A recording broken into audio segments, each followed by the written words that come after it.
Okay, hi Eladim, we're so excited. It's Erev Shabbat, which means today we have a puppet show for the Parashat. What Parashat is it this week?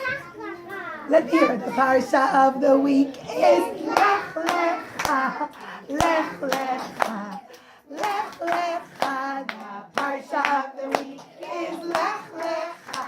It talks about Avraham Avinu. So we're going to start the story of Avraham Avinu from the time he was very, very little. He was only 3 years old. Hi everyone, I'm Avraham Avinu and I'm only 3 years old. And all the people in my time, they keep davening to idols. They make big idols out of gold and out of stone. And they keep davening to the idol. That doesn't make any sense at all. Idols didn't make the world. I wonder who did. No one taught me. Avram looked up and he saw the big beautiful sun. And he said, "Oh sun, big beautiful sun, you shine so brightly and give light to the whole world.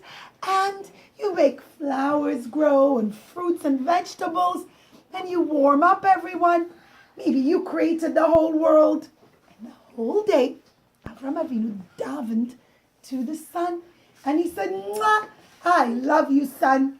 I think I'm going to daven to you." But the whole day passed. It passed and it passed. And suddenly, the moon pushed away the sun. And night came. And now the moon came out, surrounded with all the stars. And Avram thought, if the moon can push away the sun can't be the most powerful.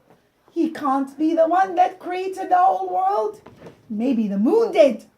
And Avram Avinu looked up at the moon all night and he davened to the moon. And he said, "Oh moon, wonderful, glorious moon. Maybe you created the whole world. You give light at night when it's dark. You're surrounded by so many stars that show people the way how to travel at night and not get lost. Maybe you created the whole world." And all night long, Avram sat under the moon and he davened to the moon. He thought maybe the moon created the world. But suddenly, the whole night passed and the sun came up again and it pushed away the moon. And Avram Avinu thought, can't be. Not the sun and not the moon created the whole world. Who created the whole world? Right? And Avram thought, that's it, I'm going to daven to Hashem. Hashem is always everywhere. He's the one who created the whole world. And even though we can't see him, we know he's always everywhere watching over us. And he never ever leaves us alone. Should we sing the Hashem is here, Hashem is there song? Yeah, I think we know it really well. Get your pointing fingers ready. Let's do it with our Avraham Avinu. Ready, set. Get your fingers ready. Hashem is here, Hashem is there. Hashem is truly everywhere. Hashem is here, Hashem is there. Good. Up, up, down, down, right, left, and all around. Where he can be found. Up, up, down, down, right, left, and all around. Here, there, and everywhere. Yay! That was beautiful. Well, children, Avram's Abba, his name was Terach. Terach wasn't very nice. Terach didn't believe in Hashem. And he thought, wait, I can make nice big idols and get everyone to pray to the idols. I'll make lots of money. So he said, idol store. Who wants to come and buy an idol? And he filled his store with idols. All different kinds of idols. Ones that looked like elephants, and ones that looked like monsters, and ones made out of gold, and out of stone. People started to come and buy idols. Children, Avraham Avinu didn't like it. He kept telling his daddy, he said, Abba, Hashem is the one who made the whole world, not the idols. Oh, we are going to daven to the idols. In fact, you're going to help me sell the idols. Come on, I have to go out of town You stand and watch the idol store. And Avram had to stand in the idol store with all the idols and try to sell them. But he didn't want to sell them. And a little old lady came in and she brought with her a loaf of bread. And she said, oh, I brought a loaf of bread as a sacrifice, as a present for the idols. Can I please buy the idols? And Avram Avinu told her, little old lady, how old are you? And she said, I'm an old grandma age. I'm 70 years old. Do you know, these idols were just made yesterday. How are you davening to idols that were just made yesterday? And you are only already 70 years old. You were here way before these idols. How could they have made you and taken care of you if they didn't even exist? Oh, you know, young boy, you're right. Oh, I don't know. Then who made me? Who should I daven to? To Hashem. Don't buy any idols. Go daven to Hashem. Oh, you're so smart. Okay, bye-bye. I won't buy any idols. She didn't buy, and that's what happened. One after the other, people came. Avram wouldn't sell any of the idols, but he took the food that the little old lady brought and he put it near the tallest idol. He left it on the floor near the tallest idol, like that. And then he took a stick, children, and he smashed all the idols. And they all of them, they became like rubble on the floor. All of them became broken pieces and shattered pieces of stone and all different kinds of things. And when Terach, his father, came back, oh, I forgot to tell you also, he put the stick near the big idol. When his father, Terach, came back and he wanted to say, oh, I wonder how many idols Avram sold today. Bet you we made lots of money. He walked in, and what did he find, children? Right, all broken pieces of stone. Ah! What happened? Oh my goodness gracious me! How did this happen? And Avram came and he said, oh, Daddy, you have no idea what happened. This little old lady came and she brought a sacrifice of bread for the idols. And all the idols started to fight. Each one said, I want the bread. No, I want the bread. And then the tallest idol came. Look, he's got the bread. Because he left the bread in front of the tall idol with a stick. And he said, see? He took a big stick and he smashed all the idols. And then he took the bread for himself. Look, see? The stick is right near the idol. And Terach said, what are you talking about? That's impossible. These idols can't see. They can't talk. They can't move. They certainly don't eat.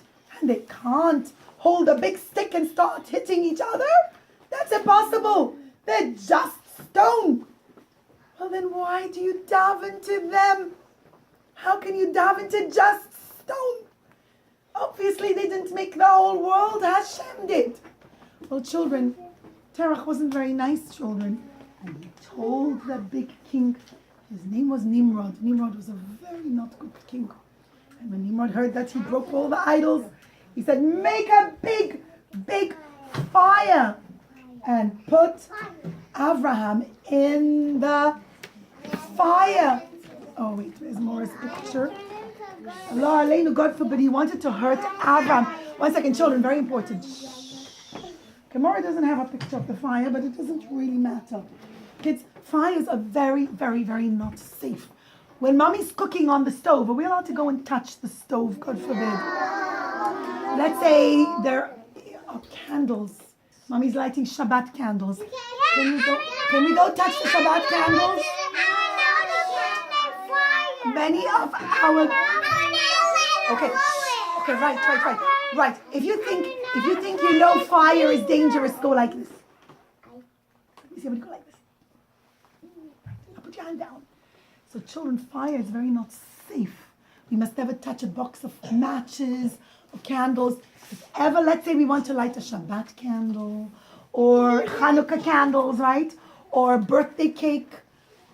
we have to make sure that there is a big responsible adult to help us.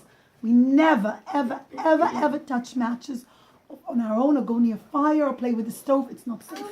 Well, Nimrod decided he wanted to hurt Abraham with the fire. Oh, it's there, more, Helen. Thank you, darling. And he made a very big fire, and he wanted to hurt Abraham with it. So then, in fact, they took Abraham Avinu and they came to hurt him with the fire. But Hashem made a big mess. Instead of Abraham getting hurt from the fire, Hashem turned the fire into a beautiful, right? Your mother taught you so. And instead of being by the fire, Abraham Avinu was inside a beautiful garden. And everybody saw that Hashem saved Abraham. And they said, wow, Hashem saved Abraham. And they didn't hurt Abraham anymore. And Abraham grew up, children. Now I'm going to make a big Abraham, because there's so many details to this week's parasha, but we'll skip one of them. It's okay. Big Abraham. And Abraham became big. And children, he married his brother's daughter. That's his niece. Her name was Sarah, right? And this week's parasha, in the beginning of the parasha, they were called Avram and Sarai. And he got married to her. And children, they lived in, where were we going from? Right? They lived in Haran. Good. And Hashem told him, Lech, Lecha. Lech, Lecha means go for yourself. Don't stay here. I want you to go to the land that I will show you. And Avram didn't know where he had to go. But he packed up his suitcases. And he put everything into a nice big box. And he decided to travel. He traveled following the cloud. Let's sing our song. We're going from Haran. We're going from Haran. We're going from Haran. And Abraham, we don't know where, we don't know why. We're following the cloud in the sky. Right, so children, Abraham and his wife Sarai and his nephew Lot, the three of them, and then all the servants and all the animals, he was very rich, traveled following the cloud. They didn't know where they were going, but Hashem brought them to the land of Canaan, that later on would become the land of Israel. But children, when they arrived there was a terrible drought. Right, the famine. Drought means it did not rain. See, the rivers all dried up, and all the grass and all the vegetation shriveled. There was no food growing, and everyone was starving and hungry. And Avram followed Hashem, and he did not ask why. Avram, children, had tremendous amount of emunah, belief in Hashem. He said, I know I came to a bad land wasn't the bad land, but a land of famine. He said, but that's where Hashem sent me. I'm not going to grumble and complain that we're all hungry and there's nothing to eat and nothing to drink. I'll just listen to Hashem. He said, we also have to think what Hashem would want us to do. We can't live here and pass away because there's nothing to eat. We have to continue on to the land of Egypt. And children, they continued on to the land of Mitzrayim, where Paro was the king. Paro was very rich. And he said, I'm a big rich king. Anytime you find a beautiful girl, I want to make her my queen. I want a beautiful wife. And Avram knew that. And he thought, oh no, my wife Sarai, she's so beautiful. If they're going to see her, they're going to take her and make her the king's wife. So, he took Sarai and he put her inside the box. And he carried the box and all his other suitcases. And when he came to the border, when you come into the land of Egypt, the soldiers and the guards came and they said, hey, open up the box. What's in the box? And Avram said, I don't want to open the box. I'll pay you money so that I don't have to open the box. If the tax, meaning you have to pay, let's say you want to bring in silver, so you have to give 5 gold coins, I'll give you 5 gold coins. If so you don't open the box. And the guard said, no, no, no, no, no, no. You have to open the box. So Avram said, well, if it costs, let's try this. 5 plus another 5. Some of us can help us. How much is 5 and 5? Like 2 minutes. Good job. If bringing in gold will cost us 10 gold coins, I'll give you 10 gold coins. And the guard said, no, no, no, no. You have to open the box. So he said, okay, if it's going to cost, I'll give you another 10 gold coins. How much is 10 plus 10? Anyone can? Good job. It's a hard one. It's 20. It's okay. That was a little difficult, but thank you, Joshua, for helping us. 20. He says, I'll give you 20 gold coins if you're bringing in diamonds. I'll give you 20. And they said, no, no, open the box. And Avram kept on pulling out more and more money. He said, please, please don't open the box. But the guard said, no way. We want to know what you're smuggling into the land of Israel, into the land of Egypt. Now, children, I forgot to tell you something very important. Before you put Sarah in the box, he told us, Sarah, if they open the box and they find you, please say you're my sister. Actually, children, Sarai was his niece, his brother's daughter. His brother Haran had 2 daughters, Sarai and Milcah, and also Lot, the brother. So he said, you're like my family. You're not just my wife, but you're like a sister to me. Say you're my sister, so I should be protected. If they know I'm your husband, they might try to kill me and then take you to be the wife of the king. But if you're my sister, they'll say, okay, we'll just give him lots of money and take his sister as the wife.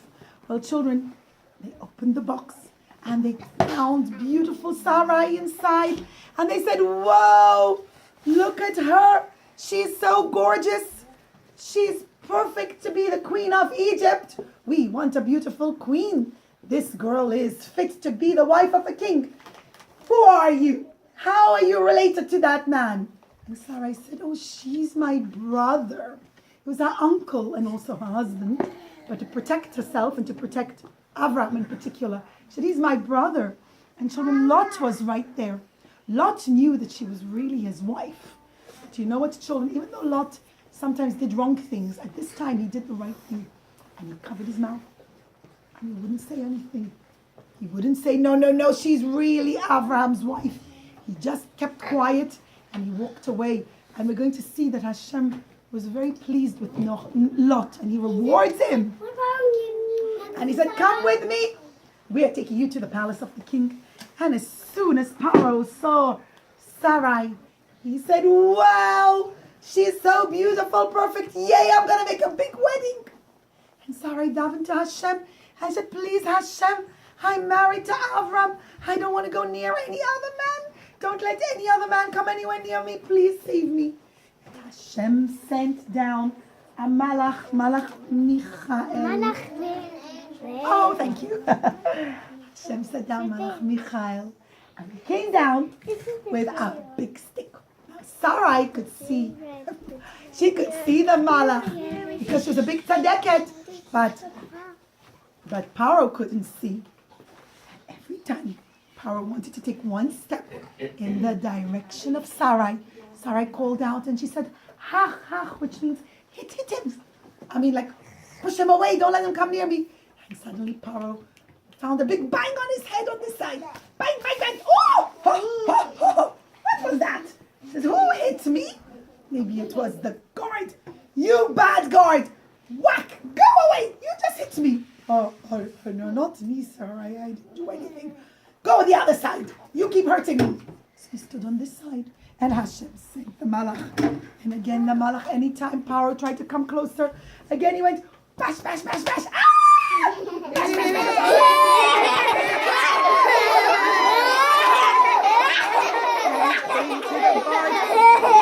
And he said, you bad guard.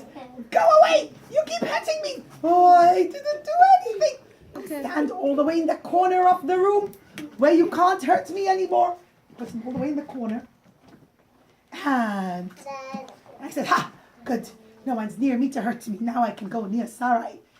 And the Malach saw that he's coming near Sarai. And suddenly again, bang, bang, bang.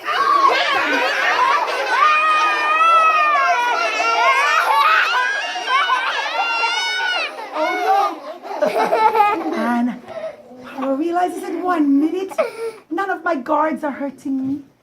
It must be an angel from heaven. And he got very scared.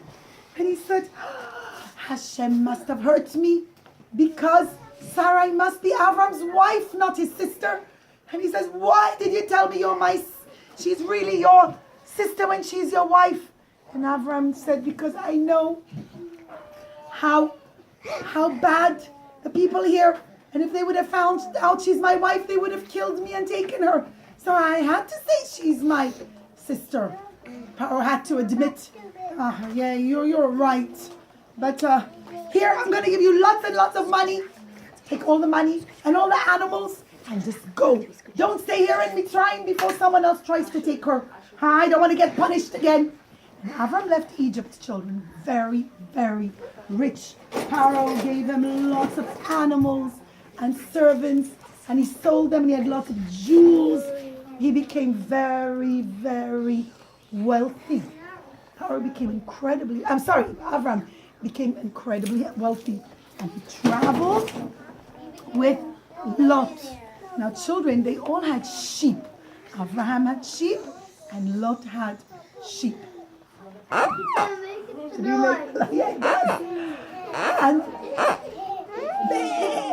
they all traveled together. Now children, Abraham's sheep, anytime they went past, almost done children, almost done, Nora will rush the Parashat. Anytime they went past somebody's field, Abraham said, take my sheep and muzzle their mouth. To muzzle the mouth of an animal means like to tie up the mouth of the animal. He said, tie it up, put a muzzle on it, so that the sheep don't open their mouth and steal other people's food. So Abraham would tie up and muzzle the mouth of his animals, of his sheep. But Lot, he couldn't care. And he said, oh, free food, very nice. Oh, good. He said, go on, sheep, go eat all you want. And they'd go to other people's fields. And they would actually steal all the food. And when Abraham's his servant Eliezer would come, and all his other servants, and talk to the shepherds of Abraham would come, and they would talk to the shepherds of Lot. They'd say, you can't steal other people's food. And the other shepherds would say, Lot's shepherds who were bad, would say, well, Abraham doesn't have any children, and the land of Israel is going to belong to Abraham soon. So he has no kids. So Lot's going to get all of Abraham's money and all of his land. So this land belongs to Lot. We can eat whatever we want. We can give the sheep whatever we want. That's not right. Abraham didn't get the land yet. Other nations live in this land of Canaan now. The Prizim are here now. You can't take their food. No, we don't care. Children, they would steal many fields with grass, and Abraham got very sad. And he said, Lot, we can't stay together. Your sheep are too many, and they keep stealing other people's grass, and I don't want anyone to think it's me. And he said, Lot, choose where you want to go. Wherever you want to go, I'll go the other way. If you go right, I'll go left. And if you go left, I'll go right. But I'll stay close enough to protect you if ever you need protection. And we're going to see that Lot did need to be protected. And Lot thought, okay, let me look. He looked far and wide. And he saw a beautiful, beautiful land, children. It was the land of Sodom and Gomorrah. The land where what's today the Dead Sea. And he thought, wow, it's gorgeous. I want to go to the rich, rich land where there's so many gorgeous fields. And now become even more rich there. But children, the land of Sodom and Gomorrah, the people were not nice. They only let very rich people come to live in their land. But they were never nice to people. And Lot didn't care. He said, I'm going to go to the left, to where Sodom is. And Abraham said, okay, good, go. And he took all his sheep and he went. Children, the land of Sodom, children, in that area, had 5 kings' children. They were all very rich. And they were very powerful. But Sodom had 5 kings. You're right, there were 4 kings. I'm going to show in a minute. So I'll put the 5th one soon. I didn't put all of them. But close by, there were 4 very, very strong kings who was, even though, what's more, 4 or 5? Which number is more? 5. So even though, so in the area of Sodom had 5 kings, just cover the soldier for a second, let's count them. 1, 2, 3, 4, 5. There were 5 kings there. And 6. Even though, this is the soldier, so I'm covering him. Nearby were 4 even stronger kings. Even though 5 is more than 4, but the 4 kings were stronger than the 5 kings. And they came and they sent their soldiers, the 4 kings, sent their soldiers with spears and with weapons and swords and bows and arrows. And they captured the 5 kings. And they took the 5 kings and all the people who lived in their land, and they threw them inside the jail. Put them in the jail. And all the people who lived near them. So Lot and his family lived there too. And they took Lot, and I'll hold it up so you can all see. And they put Lot inside the jail. They tried to capture one of the giants who lived there. It was a very, very big giant. Do you remember we met him last week? By Parashat Noach. What was his name? Og Melech HaBashar, right. And Og was the palit, meaning he escaped. Og escaped. And he was so big they couldn't catch him. So he escaped. And he ran and he ran and he thought, you know what? I want a pretty wife. Who's the most beautiful wife? I know. Sarai is the most beautiful. And he thought, I know. I'll tell Avram that his nephew Lot is in the jail. And Avram will go to make a war and save Lot. And Avram will get killed because he's not as strong as the 5 kings. And then I can go and marry Sarai. So children, Og had a very bad reason to go and tell Avram that Lot was in the jail. He wanted Avram to pass away so he could marry Sarai. So he came and he said, Avram, you must save Lot, you must save Lot. Your nephew is in the jail. The 5 kings captured him. And Avram thought, that's terrible. Oh no, I'll go save Lot. And he sent his servant Eliezer. And he said, Eliezer, let's go, we're going to make a war. And children, a big miracle happened. Because Lot I keep mixing it up. Eliezer threw sand up in the sky toward all the bad kings. And you know what happened? Every grain of sand turned into arrows. That's right. All turned into shooting arrows in the sky. And the arrows came shooting down and chased away the bad 5 kings. 4. Oh, 4. Thank you. Right? It chased away the bad 4 kings. And when that happened, he was able to save the 5 kings. And of course, to take Lot out of the jail. And the kings were very happy. And they said, Avram, we're so grateful to you. We want to pay you lots of money and make you very rich. And Avram said, I will not take even a shoelace from you. Nothing. I don't want anyone to say that you made me rich. Hashem made me rich. If you want, you can pay my servant Eliezer. Nothing else. And then Avram, children, Hashem, that's the end of the parasha. I know you sat so nicely. Children, the end of the parasha is that Hashem makes a brit ben abetarim at night. And he puts Avram to sleep. See, Avram in his heart was very sad. He said, Hashem made me so rich. Me and Sarai. And Hashem blessed us so rich, but we don't have any children. Who is going to take all my wealth? And more than my wealth, who's going to continue teaching about one Hashem? I want to teach the whole world that there's only one Hashem. And Hashem tells Avram that his name will change from Avram to Avraham. And Sarai, that his name will change from Sarai to Sarah.